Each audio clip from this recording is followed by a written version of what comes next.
तपाईं डराउनु भएको हो भने नवीन सम्झौतामा आउनुस्, राजा सहितको प्रजातन्त्र घोषणा गर्नुस्, त्यसपछि मात्र हामी गर्छौँ। प्रधानमन्त्रीज्यू तपाईँ आफै प्रधानमन्त्री भएको थाहा छ नि, तपाईँ सांसद मात्रै हो। जनताले जिताएको हो केपी ओलीलाई प्रधानमन्त्री आफै भएको, आफै संविधान लेखेको, आफै प्रधानमन्त्री भएको। जनताले बनाएको हो, झापाका जनताले उहाँलाई सांसद मात्रै बनाएको।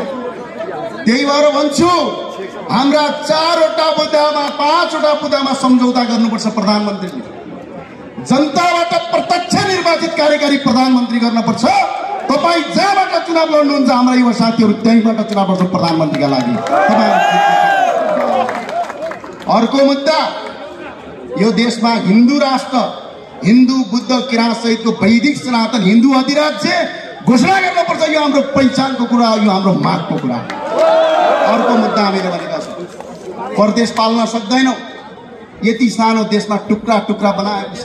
घर घर एउटा मन्त्री, एउटा सांसद।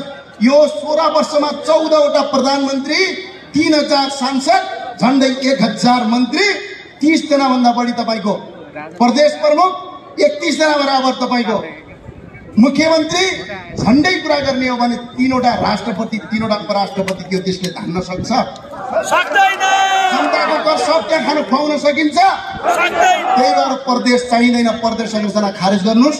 प्रधानमन्त्रीज्यू डराए मुखले होइन, तपाईँ डराउनु भएको हो भने नवीन सम्झौतामा आउनुहोस्, सम्झौता गर्नुहोस्।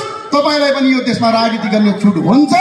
होइन, यो आन्दोलनलाई दमन गरेर सक्छु भन्नुभयो भने तपाईको छिमेकी मित्र शेख हसिनालाई सम्झे हुन्छ। कसरी भाग्नु? शेख हसिना त अलिकति हुष्टपुष्ट हुनुहुन्थ्यो, भाग्नु हो। तपाईँ त हिँड्न पनि सक्नुहुन्न प्रधानमन्त्रीज्यू। नवीन सम्झौतामा आउनुहोस्।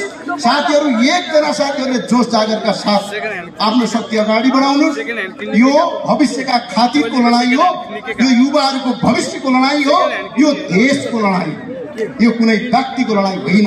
त्यही भएर सबै साथीहरूलाई मेरो अपिल छ, हाम्रा साथीहरूलाई अहिले भर्खरै कमल थापाजीलाई पक्राउ गरिएको छ भन्ने सुन्नमा आएको छ। हाम्रो सुर्खेतको साथी, इनामको साथीहरूलाई लट्ठी हानेर घाइते बनाइएको छ, यहाँ अगाडि हुनुहुन्छ। हाम्रो रगतको मूल्य तपाईहरुले भ्रष्टाचारीहरूका विरुद्धको आवाज र आगोले उक्किन्छ। यसका साथ याद गर्नु होला तपाईहरुले।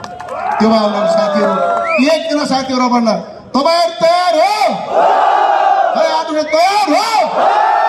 हामी निरन्तर गर्ने हो, भोक भोकै बसेर पनि गर्ने हो। तयार हो?